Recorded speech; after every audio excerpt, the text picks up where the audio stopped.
closest advisors, and he also advocated heavily against the war. He was in the Oval Office in the lead up to the 12-Day War. I wasn't particularly close with Charlie. He was very gracious to me when I was running for Congress, was very supportive. So we knew each other. And the last time I saw Charlie Kirk on this earth was in June in the West Wing, in the stairway. And I said hi to him, and he looked me in the eye, and he said very loudly, it's a small, you know, the West Wing, it's small, it's a tight space, and he said, Joe, stop us from doing the war. Very loud. He was single-minded. We walked off, and we knew the deal. So one of President Trump's closest advisors, who is vocally advocated for us to not go to war with our land, and for us to rethink at least our relationship with the Israelis. And then he's suddenly publicly assassinated, and we're not allowed to ask any questions about that. It's a data point. It's a data point we need to look into. What do you mean when you say we're not allowed to ask any questions? We've been told that this individual, Robinson, is a legitimate, and maybe he is. But the investigation that was part of, the investigation was part of, we were stopped from continuing to investigate. And the FBI will say that they stopped that because they wanted to have every turn they went over to the Utah State authorities, that these kind of trials were very sensitive. But there was still a lot for us to look into. I can't really get into, but there was still linkage for us to investigate that we needed to run down. I'm not making conclusions. I'm not saying no, because because of this happened. I'm not saying no. I'm just saying there's unanswered questions. We know the pressure because of the text messages that are being public. That Charles is under a lot of pressure from a lot of pro-Israel donors. Again, Charles advocated to President Trump against this war with Iran. And we knew at the end of the 12-Day War, at the end of the hammer, the Israelis would come back and ask us to go back to war again. So we have a lot of data points between Butler, the assassination attempts against President Trump, the reasons to what happened to Charlie Kirk. Can I just ask you to pause on Charlie Kirk just because it upsets me to hear what you're saying, to be reminded you were murdered, but also to hear you confirm what was reported in the media several months ago. Your office had been blocked from investigating his murder. That does not make sense to me. I don't understand why you would ever turn down help in an investigation from a U.S. agency with a lot of experience in gathering intelligence on things. That's your job. The FBI will say, and the DOJ will say that because it's an ongoing case, it's a Utah State case, that back off, they've got a scope of the case, they've got the fingerprints on the gun, and they've got But the FBI was involved. The FBI was involved. The FBI is basically saying that they're deferring to Utah because it's an case. They've established a precedent for federal investigation of this crime. Yeah, and the National Counterterrorism Center's mandate is to investigate any foreign ties, to see if potentially foreign ties. If you find any foreign ties, you back off. What I'm saying about any details, there was more for us to investigate. You believe there was reason to investigate foreign ties to Charlie Kirk's murder and were told by the FBI, DOJ? FBI. No, you're not allowed to investigate. Stop. It's done. They basically cut off access to be able to get any of that information. And look, I didn't even say necessarily I don't need to do personal foreign ties. There were data points that we needed to investigate. I mean, if anybody who's even looked at any kind of police investigation, you get 100 leads, you run them down, and 99 don't mean anything. We still have a lot more leads to run down that pertain to some kind of foreign access. So we were stopped from investigating. And that just strikes me as inconceivable that that could happen. Again, I was aware of it from reading about it, but not really to the extent that you just described. So I would love to hear the justification for that. And can you flesh that out a little bit more? What were you told was the reason to prevent you as a federal intelligence official running the National Counterterrorism Center from looking into the murder when you had reason to look into it?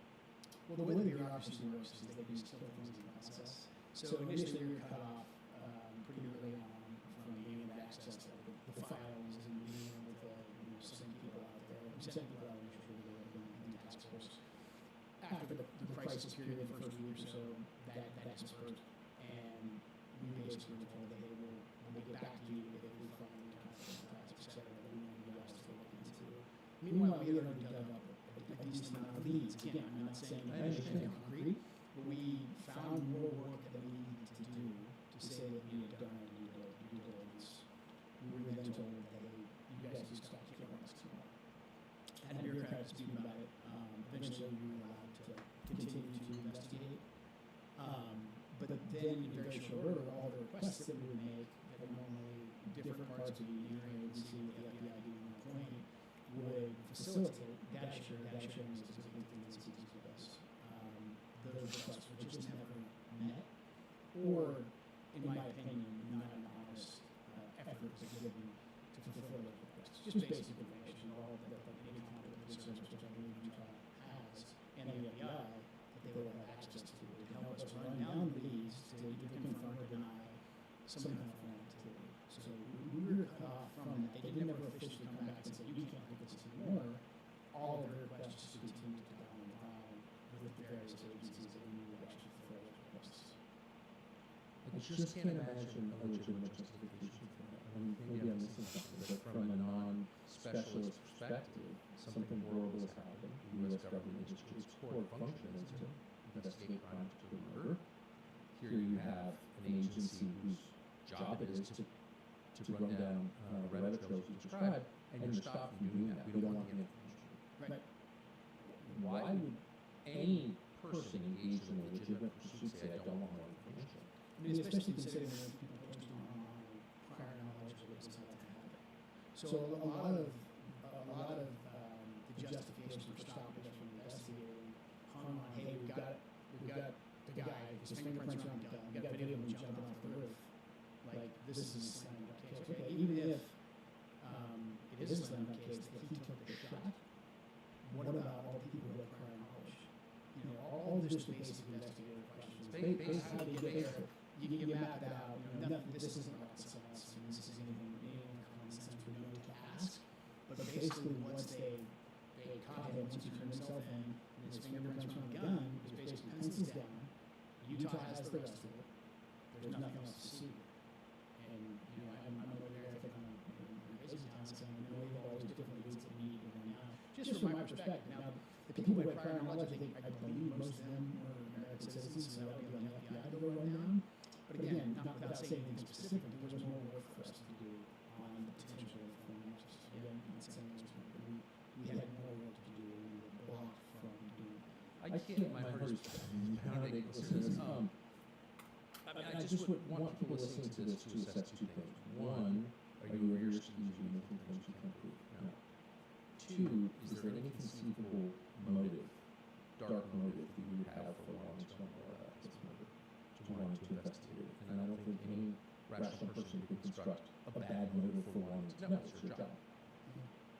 It's the government's job. And so I think the onus is on people who are preventing the collection of information to describe why they're doing that. That's the question for them. Why wouldn't you want to know?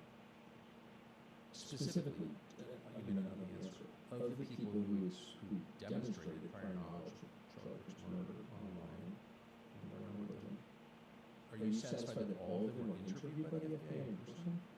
I don't know. I don't know. I just think considering they chose to assassinate it, and there was enough of them that it wasn't just some random, maybe tags like TVUSA post with that. There was enough of them that there's something there. I don't know what that something is. Well, by definition. But we haven't seen any arrests. So to me, there's more work to be done. And because that could have been posted from anywhere, that would be in the purview of the FBI or NCTC if they're overseas. And to me, I personally do not see any effort being taken to continue to run that down. Now, I'm sure they'll say, hey, we're open to anything, we continue to investigate, but, you know, we're coming about 7 months now. Why hasn't this been done? I'm very bothered by it. I'm very bothered by it. I personally didn't know Charlie well. But Charlie is just an interesting figure. I mean, he led a movement. He was speaking to millions of young Americans who came out and voted for President Trump. And he was just a genuine great man. That's what my father, but also the fact that he was murdered so publicly. And yes, there's been a lot of sympathy and his movement has grown, etc. But but actual curiosity about giving to justice, to figuring out what happened. That makes me curious, that we're being blocked from that, and that we're not allowed to ask the question anymore. We're just not allowed to talk about it anymore. And I think that's absolutely insanity. And what does that mean? What does that mean that there are people or entities out there that don't want us to get into this? And I'm sure they're paranoid with their response right now. They're saying, let's do it, let's do it, Robinson trial. Okay, if Robinson trial is so one thing, don't worry about it. Etc. But there was people publicly posting about criminal justice. And you're telling me someone who's involved in investigation, there's more stories for us to work through. And every time we ask, you're blocked. And then the New York Times, blow up, you get thrown out of rooms, it's crazy, etc. So it's incredibly frustrating that there's not more, especially considering how pivotal Charlie was to the MAGA movement and to President Trump, that there hasn't been a more concerted effort to find the truth and find justice. Do you think there will be? I pray there is. I hope this helps. I know, you and I probably just laughed for it. I don't know why. I doubt it'll be.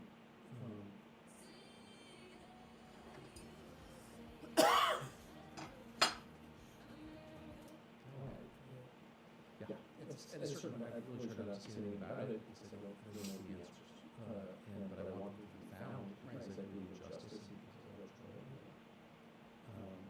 But I think everything you have said, maybe dismissed as crazy or evil. Tell me how.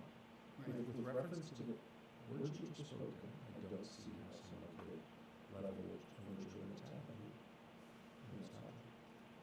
You mentioned the breaches in the president's security that have been reported. One of those reported, I can't say whether it's true. I'm only asking to see if you know that it is true.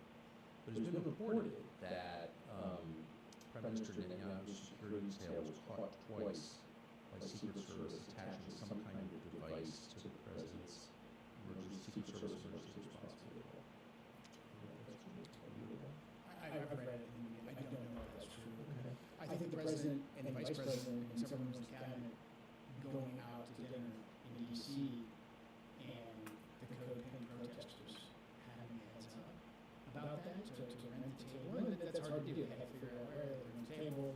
They had to kind of get the restaurant on board to a certain extent. To me, that's kind of almost like counterintuitive. It's a soft flex. It's like I can touch you whenever I want. It's good. They don't do anything. They're just being kind of crazy. However, what does that mean? It means you've got real problems with your security detail. And then, a few weeks later, we have an armed police officer who's off duty, who's not part of the president's detail. Come right up and shake the president's hand. And the guy's probably patriotic American, whatever, he probably wants to shake the president's hand legitimately. But that got a lot of publicity. And what does that mean? And the president, again, President Trump is a I think President Trump is a gift for interpreting what our sensitive data. Yes. And making very, very key strategic decisions. And so when the president sees that he's got issues with his security detail, when he sees what happened in Butler, the assassination attempts, when he sees what happened in Charlie, I think there's reason to believe that somewhere in his head he thinks that, like, maybe I don't have a choice. Maybe they could harm me, maybe they could harm my family. And if they can't keep me safe, I believe the president deeply cares. I believe he's very close. I think it was just a matter of he ran it as his own physical safety. I don't think he cares. We saw that in the But he does love his family. He's got a big family. And so somewhere in his head, if he can't keep me safe, what about my family? So, look, maybe the president was just simply deceived by the echo chamber we described, and that's how we got to this place. But it's also, there's potential, there's an element of coercion, intimidation, whatever word you want to use there, that is also influencing his decision making. If you were assessing a similar situation in another country, a country not your own, and you as an expert on these questions, which obviously you are, I gave you the same data set you just presented to me. And I said, would you say that's just crazy? Not at all. I mean, that was adequate. I just say this moves from being a possibility to potentially, depending on how you look at it and interpret it, this could be likely. It would be something I'm sure we would debate rigorously, but nobody would dismiss it altogether. With all this data, it's not enough. It's something that has to be looked into. Is it the Alonzo? I don't think it is. I think your investigative journalist found more about crooks than the entire government. And the response I received from the FBI was so hostile that it confused me. Let's say that. A lot. It confuses me a lot since I didn't approach the question with anything like that in mind. And we put this documentary out. We got information. The information described. We got a lot of this online activity, which we didn't exist. And this was not an attack on the FBI. This was forced during the last administration with a different director. This was hardly a partisan hit job. This is the President of the United States, who I campaigned for, voted for, and liked for many years. So not an attack. Mm-hmm. And the response that I got was hysterical. It's not on our street. And it confuses me. Do you have experiences like that? There was a level of, just hostility coming from really the FBI. And some of it I think is just like rivalry, like why are you doing Yeah, sure, I got this. I'm very familiar with that. I mean, the same way in the military, so I got That's right. totally get that. They were treating like you were in the Air Force kind of thing. Yeah, exactly. Like, or the FBI, like, gotcha. But, we had a role to play, and the way that we were arrested and blocked from that, I found hostility to be above and beyond what you would think that you'd find just typical, rivalry, bureaucratic rivalry, turf wars, those types of things. Some of that was the play, the level of like, you cannot do this. And then for them to escalate it to attempt to $6 case, that to me was very surprising. Same thing with Butler. When we first started asking questions about Butler, I thought because especially that happened in the Biden administration, that hey, we would come in and we would get the truth because the previous administration was screwing this thing up, and there just wasn't curiosity there. There wasn't curiosity and there wasn't tolerance whatsoever for us going after just key questions of like, hey, the informant you had that was interacting with this guy Trump, was he in communication with anyone about basic questions to ask? Again, this is nothing that's a little next to first sex off. Just those basic questions. Like, no, they're too unrelated. You can't talk about it. You can't ask these questions. Even when we found out, Actually? we need to be looking. Yeah, I mean, they would say at the time, like, oh, the Trump case is ongoing, et cetera. We can't that case is over. So, I mean, at this point, I don't understand. I think this is like a new rule, yeah. which is to say a fake rule, that you're not allowed to gather information about anything that might potentially intersect with an ongoing case that's not directly related. Who made that up? I don't, because then how do you investigate? What law school did you go to? And I asked this question, and was like, yeah, cases have been overturned on this basis. And it's like, well, cases have been overturned on any basis, but Right. how is that? Is this like the new standard? Because you've not been able to investigate anything. Right, exactly. We want to get the truth. So what is that for those of us following along at home who don't have high level familiarity with the process? What could that possibly be? The current president was the subject of a near successful assassination attempt recently. And we're just not going to look into very obvious things or divulge information that everyone knows they have. For example, the surveillance tape from the shooting range at which Thomas Cook's trained, because we answered the question, was he training somebody? And if so, who? They have that footage, they won't release it. What could possibly be the explanation for that? I know what the result is. The result is people come to their own conclusions, and this is where like crazy conspiracy theories come from. And then those conspiracy theories usually are easy to debunk or make people saying them sound crazy. So then the actual question of its answer. I'm sorry, can you say that for people who haven't lived in Washington? Okay, I try to explain this to people all the time because this has been ongoing since at least the Kennedy assassination. But this is a very serious and reoccurring thing. It's a tactic. And you just explain it better than anyone ever. Can you just do that again if you can recall it? Yeah, I mean, so basically you give no information whatsoever on something that's obvious there should be information. Right. You outlined, like, there's potentially footage Yeah. of crooks at the shooting range. Again, Police 101, go get the tapes, let's figure it out. If you don't want to address that question, then you just go silent and say you can't ask that question, which then creates people who come out of kind of nowhere and they start drawing their own conclusions. Right. Knowing the way the internet works, I mean, half of them, if not more, are probably going to be so far off in the field and made by legitimate coaches or bots that then you can just be like, oh, these people ask these questions about tape and video games. It's space aliens. Crazy conspiracy theorists. They say it's a UAP or whatever. And so then you just, diverted all attention away from the thing that you're trying to conceal, and now everyone's focused on crazies. And then the second one asks a legitimate question, they're crazy.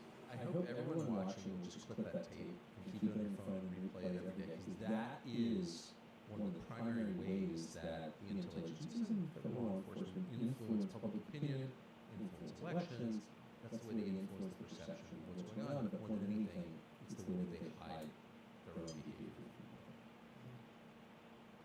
So at the beginning of the administration, I think it was October, rather, it was January 23rd, right after the inauguration, the president issued an executive order calling for the total declassification, release of all documents relevant to the assassination of President John F. Kennedy in November 1963, all of them, and also documents relevant to the assassination investigation into Martin Luther King and Robert F. Kennedy. I don't think all Kennedy documents have been released, have they? They were supposed to. I mean, that was the president's order, that's what was in the executive order. It's the law. The president said it, and it's in the executive order. Maybe you can't go there. So, yeah. So I just want to say again, and not from you, I haven't been told conclusively that that has not happened. So without divulging anything that's classified, like anything from 1963 should be classified, the whole thing's insane and an insult to citizens. I'm a middle-aged man that wasn't even born then, was 6 years before I was born, and they're telling me I can't see it. It's infuriating, and it's the end of democracy, but what could possibly be the justification for keeping classified a document that must under law be released and that was produced generations ago? Yeah. I think more of this goes to the deep state system machine, whatever we're going to call it. They're not hiding something in plain sight, in my opinion, because it's not like the assassins wrote down this day or killed JFK, and then they put it in a file, CIA or FBI. Right. Like, that didn't happen. So I don't really think there's anything that's in particularly, would be earth-shattering inside the files themselves. The system doesn't want to get us used to things being rapidly declassified.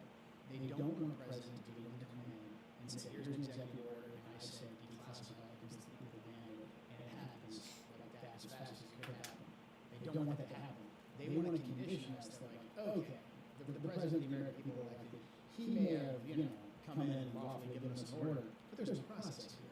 There's an interagency process. Everyone needs to check to make sure that nothing's still classified, still ongoing, even if it was from, 1963 or even further back. Because again, they don't want us conditioned to, we need to just have access to this information. And I think there's probably times where that would be appropriate. Like if someone declassifying something that happened last week, for instance. Yeah, there's going to be equities there. I think the American people will understand that. I agree. But a lot of this, I think, is power. And so the bureaucracy, when the president says declassify this, regardless of what it is, from decades ago, they can't just let them have it. They all want to have their cuts on it. They want to be able to control it. And this is the way the bureaucracy and the career has rolled. And they just tell you political entities, maybe just we're just going to do that. But we'll get us to a place that mostly will get you to eventually.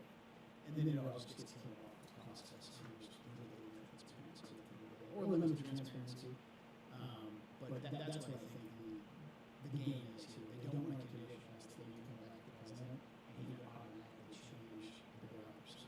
I mean, this fact, the fact that the government doesn't have to tell you what it's doing, even though you pay for it, just invalidates the whole concept of consent to government. Like, how can you give consent to something you know nothing about?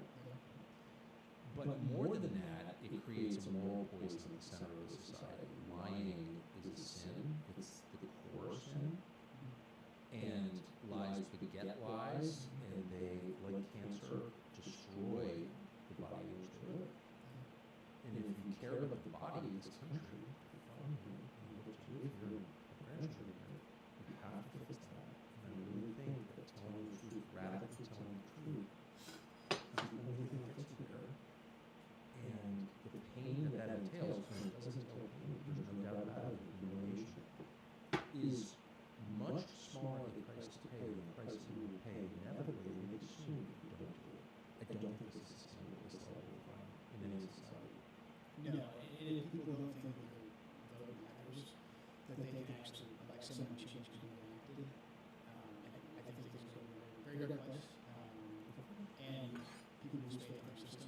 our system's based on that faith, that, we get to have these elections. In theory, hopefully, the elections are free and fair. There are a lot of issues there as well. But when you finally get your person in office, that they're going to be able to control the government that the people pay for, that are supposed to be running the folks that they voted for, that they'll actually get their will, or at least what's in the best interest for them implemented. That's right. And that's just not the case right now. So I want to end with a hopeful note. So we've been talking about this for 24 hours because I think that without even getting into it, anyone who's followed it carefully and is thinking clearly can see that the war with Iran is potentially like the end of a lot for the United States. And I don't think we could overstate the consequences of this. I don't think maybe it's a couple of 3 years to think about it, actually 10 years to think about it, because that's how long they've been pushing for it. So at this point, it feels like there's no way out. But you're saying to me this morning in a really thoughtful way that gave me hope that there is a way out. And so let me just come back and let you explain how you think that the United States can exit with a lot of its interests intact and its honor intact and president's administration intact, because the political cost of this is shocking and it's not the most important thing, but like right now it's all very broken. Okay. What's the answer? It's going to take drastic action. And the good news is, I believe that this is something that President Trump is uniquely qualified to fix on his own through his sheer willpower.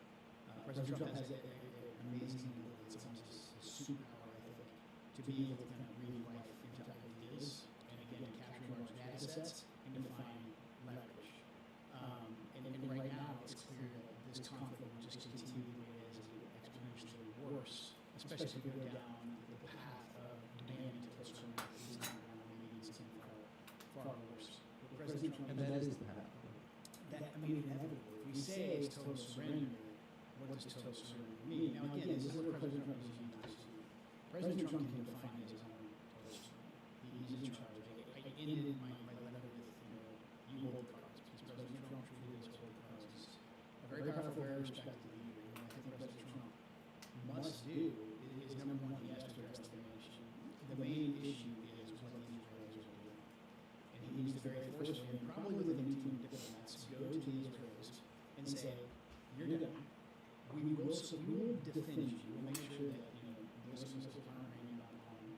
However, you are done running the office, because this is our war. We're paying for it. We're bleeding for it. This is not your war. If you choose to continue this offensive operation, we're out.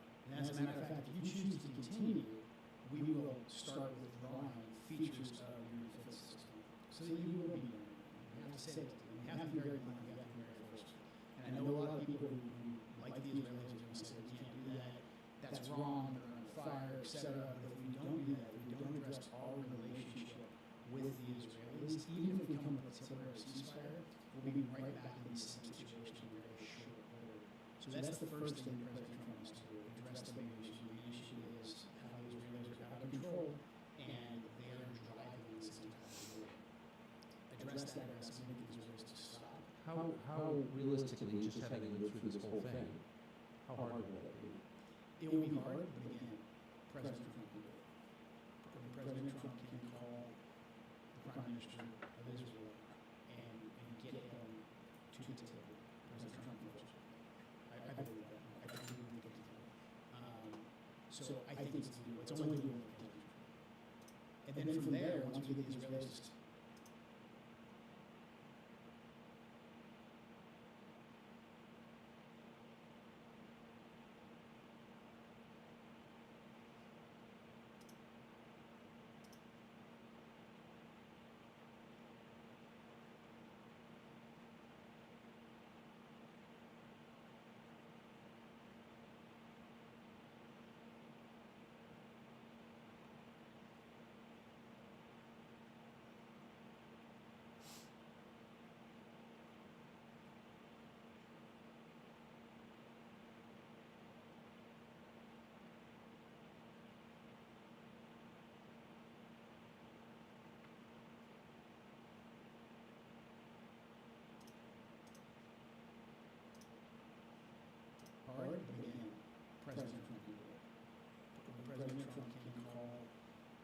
ministry of Israel and get him to the table, President Trump first.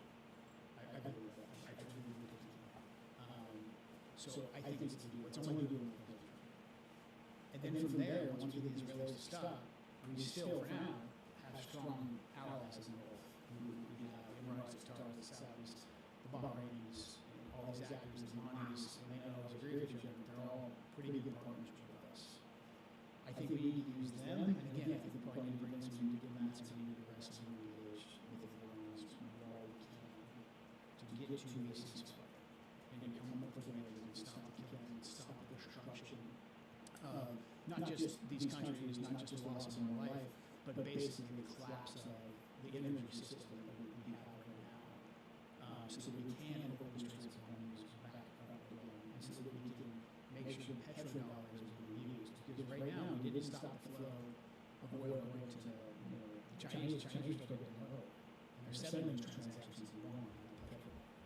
So we have to, once we get the Israelis to stop, we have to aggressively pursue our economic interests. And I think the only good thing in here is that our economic interests are in line with not just the GCC countries, but also with the Iranians. Because the Iranians, once the war stopped, they want to be able to rebuild their sector. They want to be able to revitalize their sector. And on this mutual cooperation to open up the Straits of Hormuz and build back the energy sector, I think we can come up with peace. We'd have to lift some sanctions. We have to lift some sanctions. Yeah, why wouldn't we? We've had sanctions for decades, and according to the neocons, they had no effect on the nuclear program, which poses an imminent threat. So, like, what is the argument? We've had sanctions for decades, and I don't see how we benefited from that at all. We didn't. I mean, we just lifted sanctions on Syria because the regime changed there, but we lifted sanctions on guys who were former Europe. So I'm pretty sure we can go ahead and lift some sanctions. It would be in our benefit to lift the sanctions, because not only would it help us in the war, but also a condition of lifting sanctions would be you will settle all transactions that you're going to get from the new oil industry that would be reintroduced to the economy. You'll settle that in dollar, and we need the dollar to survive if we want our country and its current state to survive as well. So the lifting of sanctions in this case very much works out in our national interest. That to me, and I'm sure there's lots of different variations we could have on this plan, but President Trump aggressively enacted this and addressing the Israelis first and foremost. Otherwise, any kind of negotiations you try to have with the Iranians or pretty much anybody else, if you don't address the Israeli factor, they're simply not going to take it seriously. Why would they? Precisely. Why would they? And every day that this goes on, again, the more, no love for anybody in power in Iran right now, but the more the people, the more the leaders we kill in Iran, you're not getting Thomas Jefferson next. It's not like if we kill, 15 or 20 of them, the 16th or the 21st guy is Thomas Jefferson or Reza Maya. Absolutely not. It's very obvious to me that some of these strikes, not all, but some, were conducted with the intent of making a negotiated settlement possible. And that leads me to the saddest thing, well, cluster of sad, the saddest thing at the bottom of the first was actually the Marine Naval Base. And the U.S. has admitted we did it, but I'm wondering about the targeting coordinates and where those came from. Is it possible that those came from Israel? That I don't know. And are you aware of, as has been publicly reported or in previous conflicts, can you say anything that you're not constrained by? Is it possible that that could happen? Have there been strikes, American strikes on targets in the past that we're aware of that have used coordinates supplied by Israel? Yeah, we should have some intelligence.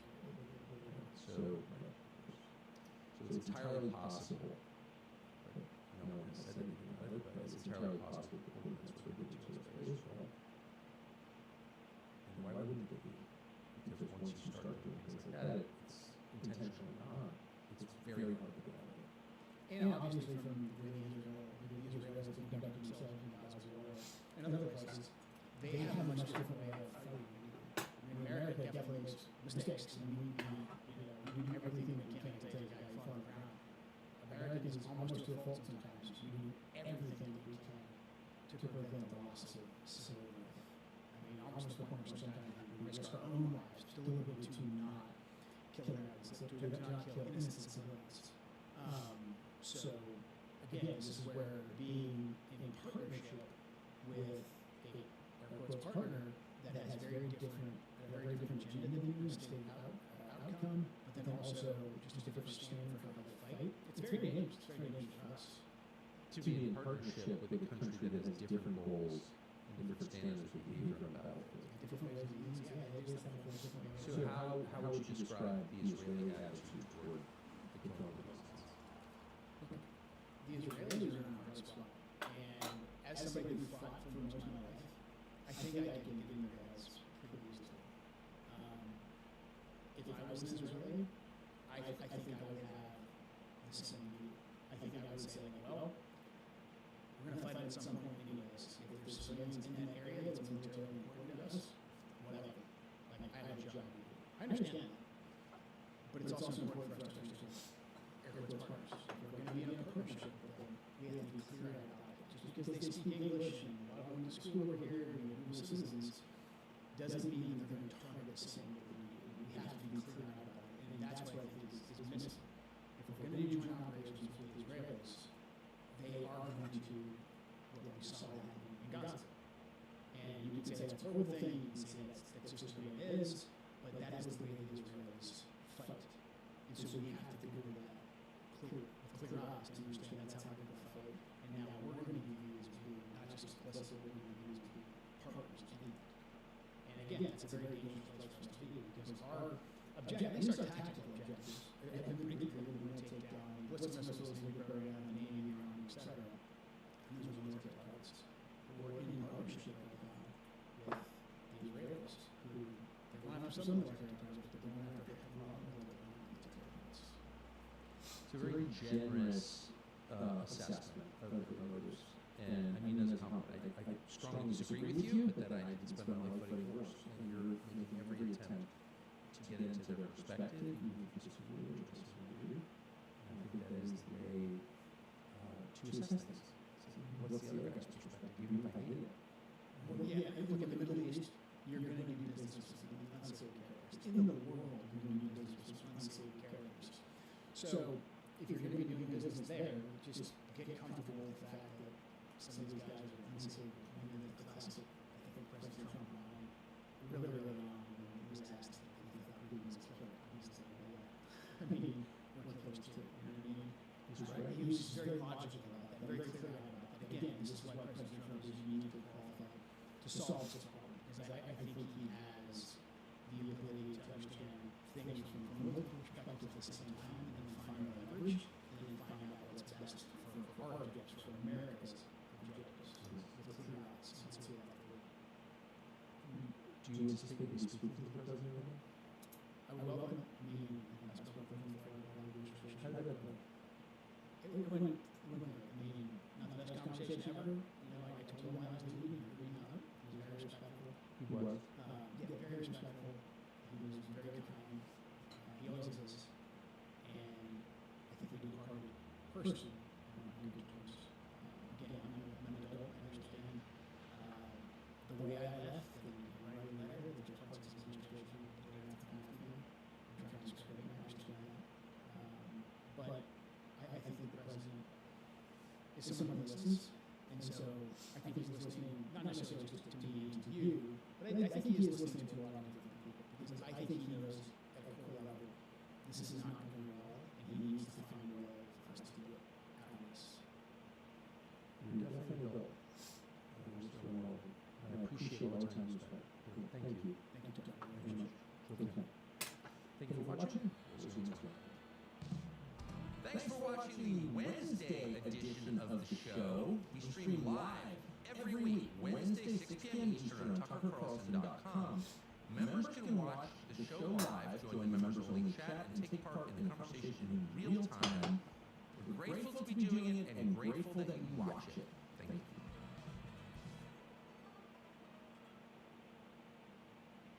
Nobody actually knows where the clothing comes from.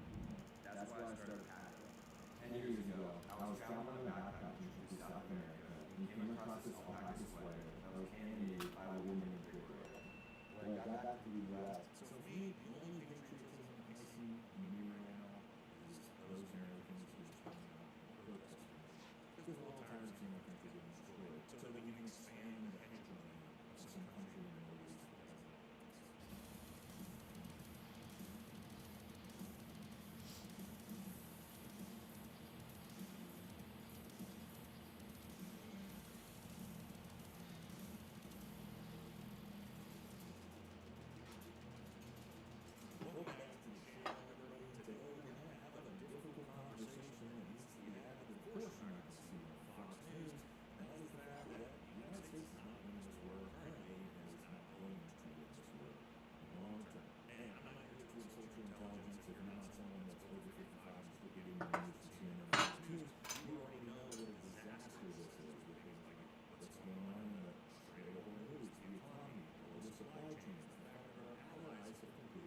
So again, how do we win?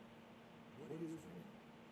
You see the problem here? Also, the global economy, as you can see, is absolutely right. Well, let's talk about the tactical actual warfare. You can throw out a really great clip on this. People work hard because they don't need to do anything but survive, and they have control of the sort of boards. They've compromised all of our air systems. They've compromised all of our internet systems. We're out of missiles that are giving us a lift. And the money that it costs us to intercept them is just astronomically higher than what it costs them to launch all these drones that are cheap as fuck. That they're just like mass producing in our facilities. And all of that is without China even lifting a finger. And China is deeply aligned with Russia.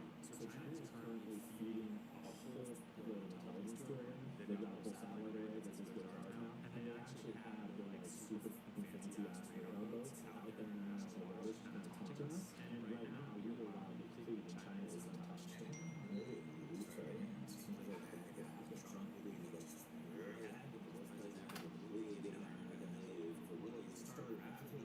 Not just to move, but also leaving us entirely wide open. Like at that point, if we lose, China very much could say, we're going to go down. A lot of great points by you. The biggest, most important point here is that this is going to be a real attrition, and Elon doesn't have to do anything. As long as they can teach us where we'll use those pay war. Period. Stop. But we just think back historically about wars in general, and we give us to understand war is not just the tactical action of dropping some bombs on enemy targets. The one thing that actually is wars is logistics, but you also have things you have to understand. Supply chain, politics, public opinion. I'm not talking about some American politics that ended strictly because of public opinion. Vietnam being, Afghanistan and Iraq being. American politics is completely opinion and support for the war. Usually the United States uses its out of it. What's the problem with that? We started this war as the most unpopular war in American history. Less popular than Vietnam. That's the starting point. It's only getting worse as we go. And also, guess what? When people start starving at home, it's really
what I'm trying to figure out. What powerful, it's, I'm sorry, honey, I keep seeing the commercial for it, and I thought me and Cohen would like watching that.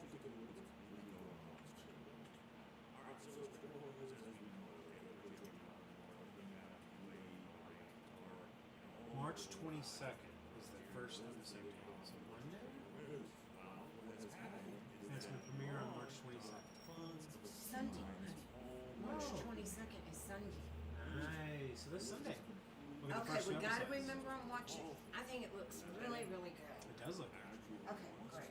I'm glad you, I'm gonna put it on my calendar. Thank you. Yes. On YouTube, What? on YouTube. And on Fox, I think. Okay, I'm just gonna put, Women of the Bible on my. Perfect.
pretty bizarre because again, all of a sudden we won the war like 6 different times over the last 2 weeks. We didn't get any help, but now all of a sudden we're waiting for our allies to help with the war that we already won. Does that make sense? Not really.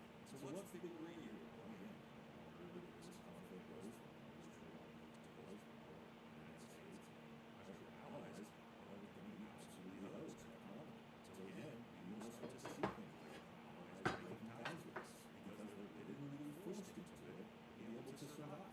And the longer it goes, the worse it's going to get. Because there are no policy solutions to prolonged closure of the Strait of Hormuz. You're saying there's not much the White House president can do to stop this bleeding. You look at the toolkit, and the tools in it, the options range from marginal through symbolic to deeply lost.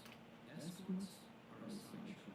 Strategic stop notices are a sideshow. Gas house holiday? Gas consolidated sideshow. You gotta restore the flow of Strait of Hormuz. Yeah, you do. And here's the scary thing that no one is talking about. Nobody in the media is talking about. Right? Let's break this down. We do know how long this conflict is. Yeah. And we do know that Donald Trump is desperate for an off-ramp to something that would probably beg the ceasefire agreement So the United States is looking for a way out. Donald Trump has realized very quickly that going into the midterms past the economy is tanking, gas prices is down. 80% of Americans are desperate for war. So he needs a way out. But what happens when you come to the table for negotiations, Iran now has all the leverage, what if they say, okay, yeah, we'll agree to a ceasefire, but you still don't have access to the Strait of Hormuz. Sorry, yes, the way this works is that any country that wants to have oil purchased on the Strait of Hormuz pays the Chinese trade. From now on, number two, what do?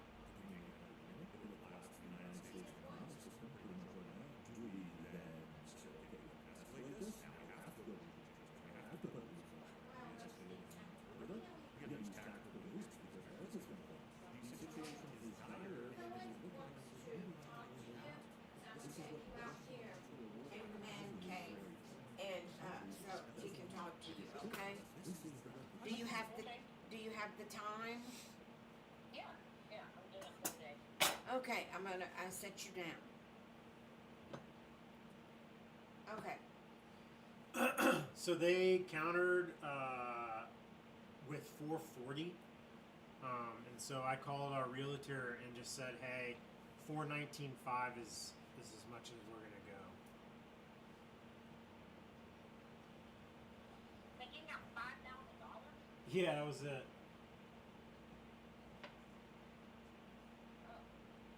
And they took one person off the contract. Yeah, I talked to the realtor though, and it was pretty. It wasn't a big deal. I want to do some math real quick. We just think maybe we're just too far apart. So it's a $32,000 difference.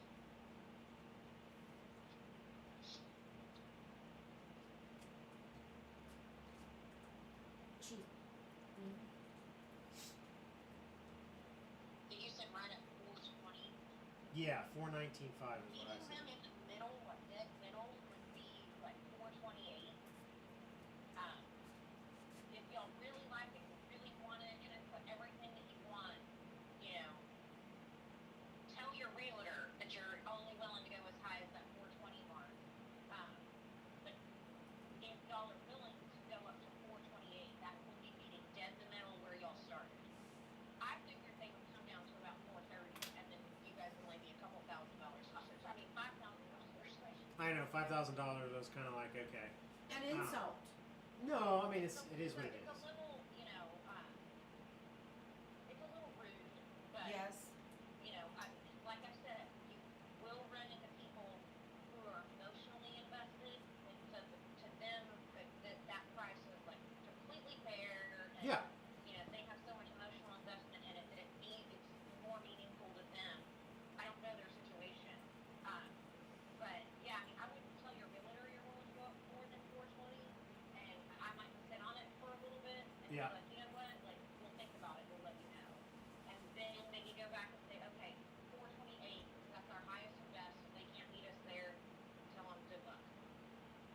Yeah, and I'm fine with sitting a little bit because it's been sitting since September, so it's not like it's got a lot of interest in it.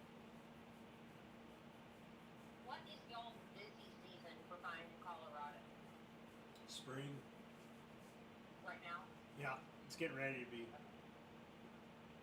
Okay. Yeah, because like here, summer is the busy season. So like June and July and August are crazy. But everywhere you live, busy season is different. So spring is big for y'all. I mean, if it's still sitting there after spring, if they don't agree on a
And if you think gas prices are bad now, just 20 days into this conflict, as they've already almost doubled, wait 6 months.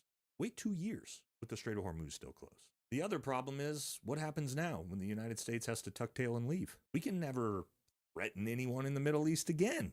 We're in an emperor has no clothes situation. Do you think China and Russia are scared of us when we can't even keep the Strait of Hormuz open? So again, this administration is an abject disaster. Not the military's fault. It is this administration's fault for, again, getting us into a war haphazardly with no plan at all and no exit strategy. That's another problem. Now we're in this, and there's really no effective way out. where the United States get to achieve victory. What I do think you'll see if this happens is Donald Trump will surrender, and by surrender, I mean he will say, we've won the war, we destroyed Iran's navy and their fighter jets, and then we leave. Having not affected the nuclear program, having not affected their ballistic missile programs, their drones, no regime change, just a bunch of dead soldiers and hundreds of billions of wasted dollars for nothing. And I'll finish with one more thing. If you think that is patriotic to support that, or to support this administration, you are America last.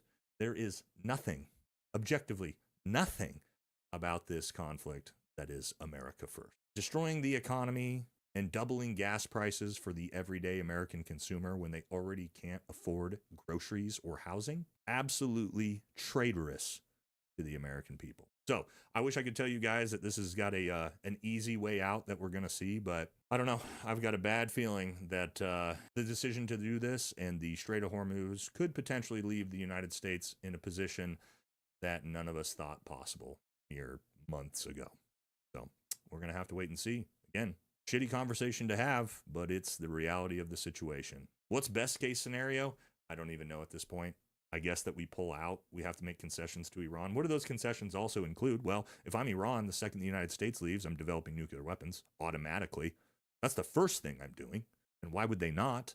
Because now what we've demonstrated is the only countries that will attack are countries that don't have nukes. So there's going to be a mad dash rush with not just Iran, but probably all the Gulf states to be racing for nuclear weapons after this. Is that what we wanted?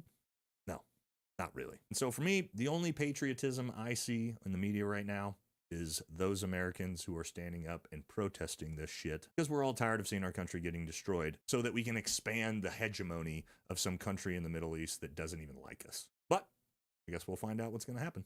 Gonna do it for this one. Catch y'all. And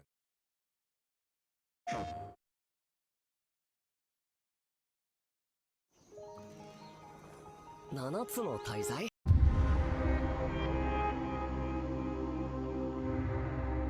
Michael Lester, didn't expect to see you so soon. Yeah, I didn't expect to be back so soon, but thank you. And, well, surprise, we're at war again. Yeah, well. And so, Repeat Guest, we had you on about a month ago, Yep. and you had just written the book, We Are the Bad Guys. Yep. Phenomenal episode. I've really been wanting to tap into, the Israeli influence over the United States, but I wanted to find the perfect guest for it. I think you were it, and had a fascinating discussion. I think a lot of people found very interesting, and now we're at war with Iran, and it's looking like might be Israeli influence. So I thought you'd be the perfect guest to come back. I wanted to let the Iran war kind of develop a little bit before I just start talking like everybody else, and